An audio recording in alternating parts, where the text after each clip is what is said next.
Dozens and dozens of tents lining the park, an encampment that neighbors say grew during the start of the pandemic. Homeless advocates and neighbors around the park pleaded with city officials to do more, but in the months since, little has been done as the city and county struggle to find long-term solutions.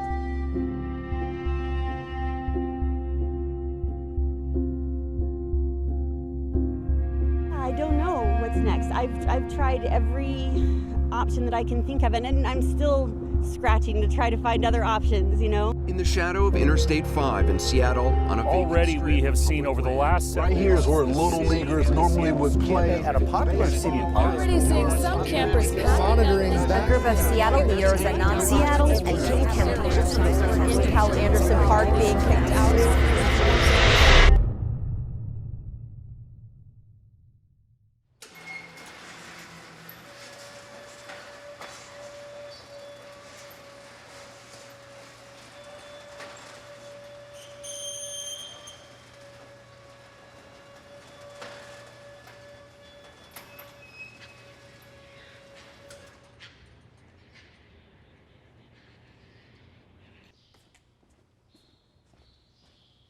In the year 2000, I was 4 days from being evicted from my home, and the thought of being homeless myself scared the living daylights out of me. And that was 21 years ago, and I never will forget how utterly scared I was. I was terrified of the thought of even being out on the street. I vowed at that point if I ever had a chance to help people that were homeless that I would. Be careful what you pray for, because this is what happens. God has a sense of humor. My background's sitting in front of a laptop. It isn't with a hammer in my hand. Most of the stuff that I learned, I just learned by doing here. Right now, I can't imagine doing anything else. I wake up every morning excited to come here. I first started at Camp Second Chance. I started as a volunteer, thinking, okay, I'm going to do good one day a month. And then one Saturday became every Saturday. The people that started Camp Second Chance were homeless a long time. They found this place and they literally threw their tents over the fences and broke in and squatted and said, this is where we're going to be. Camp Second Chance is one of the few clean and sober camps too. The people there that need to be clean and sober found a community of other people that needed to be clean and sober. So when we first started at Camp Second Chance, we built them roughly, I think it was about one a month. And then a gentleman came in, a volunteer named Tomas Bernanke, who is an architect by trade. And he said, we can build these jigs where you don't have to bend over and we can build them faster. Well, we're all old and we didn't want to bend over, so we went, sure, go ahead. We were building homes on the jig system one at a time. About 2 homes every 3 weeks was our average. Our original goal was to build 7 homes. And then after the 7 homes were built, we saw all these tents, so we went, okay, we're gonna finish the rest of them. So we built 31 more homes there.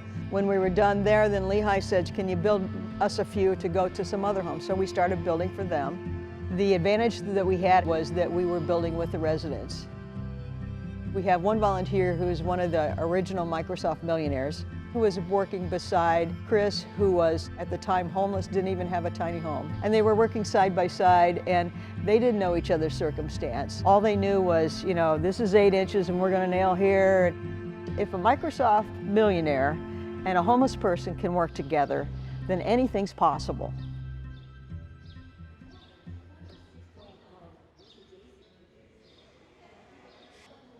And then COVID hit. So we left there to come here. We had this harebrained idea that if Henry Ford could build them faster, we could too. So we took our existing jigs, we made a couple more jigs, and we converted this into an assembly line program. Right now, we're building about 3 to 4 homes every week versus 2 every 3 weeks. We partner with Lehigh, the Low Income Housing Institute, who sets up the infrastructure of the village. Lehigh has now asked the city of Seattle for 9 more villages and King County for another 4. So that's 13 more villages at 35 to 50 homes. That's about 450 to 600 homes. So we have a lot of building to do. We didn't have a clue whether it would work or not, but we were willing to take a chance, and Lehigh was willing to take a chance. They found us this warehouse space here. They said, okay, you can have as much space as you want. Because we were building on an assembly line system, we needed 5 workstations, and we needed 5 times the amount of tools, and we needed more stuff, which was more money. Lowe's came in, they donated $5,000 worth of hand tools. They donated the shelves for all of our construction materials and another $5,000 on top of that. And Operation Tiny Home donated over $6,000 worth of cordless nail guns and all sorts of tools. So altogether we had close to $25,000 donated to make this space happen. I just kind of sat back. I was like in the eye of a hurricane watching all of this stuff swirl around and all of these people doing all of this good stuff. And it was like I was overwhelmed and humbled at the same time. The good in people is just amazing. We have this amazing group of volunteers that come in week after week and month after month. We invented the Skymobile, which is a safe way to get up on the roof. We invented the Shingulator, which is just a guillotine type of, like a paper cutter for shingles.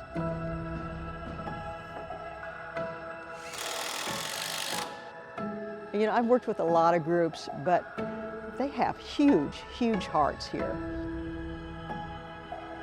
It means a lot because everything that we do gets one more person off the street, and that's really what we're all about. I believe, as strong as I live, that this build system in this place will not only end homelessness in Seattle and King County, but we will end homelessness, period. We have all of our construction experience, all of our jigs, cut lists, materials list, all of that on a zip file. And any municipality and nonprofit that wants it can have it. So we just got a call last week from Bend, Oregon. We're now in 15 cities in 3 countries around the world. And with our system, we can end homelessness.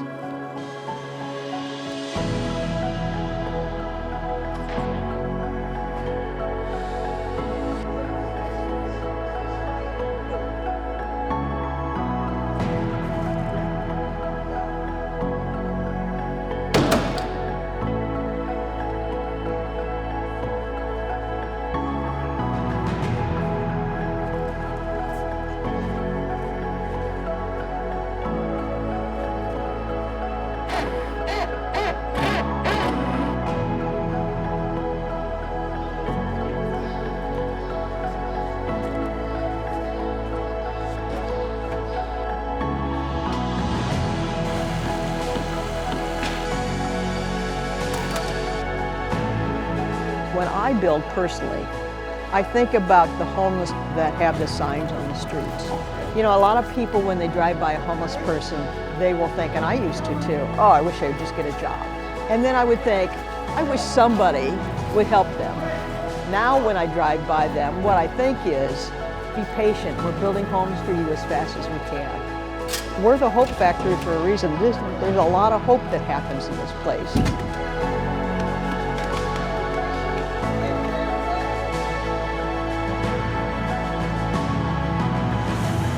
We write love notes on the walls, and it all gets covered over with paint, and that's fine. We know it's there.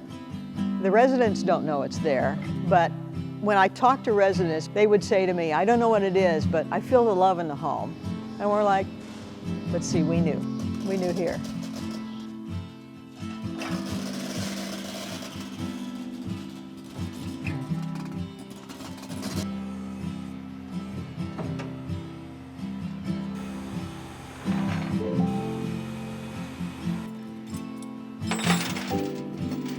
Dave the mover brings them up, puts them in the backyard, we store them there. We have storage back there for 50 homes, which is basically one village.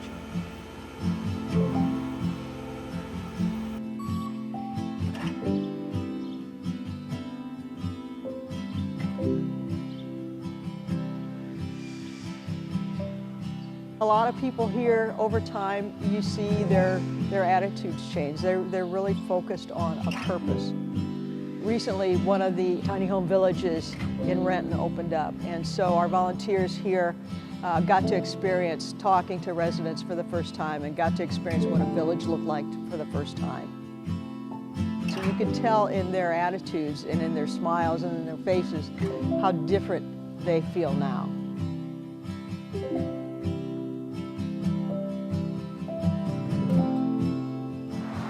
I'm a former resident at the tiny houses. So the way I processed that in my head was, don't go into tiny houses to get comfortable. Go in there, take care of my business, motivate myself, advocate for myself. I always thought that I would never be homeless, but you never say never. August of last year, I got my permanent housing. You know, so I did what I had to do to get out the tiny houses. While I was in a tiny house, like I said, I got a job. I got a car. When I walked out the tiny house, I walked out with $2,000 because I saved my money. All right. It gave me a chance to get my life back together. The tiny houses gave me hope and helped me get back on my feet and made me start loving myself all over again because I didn't love myself.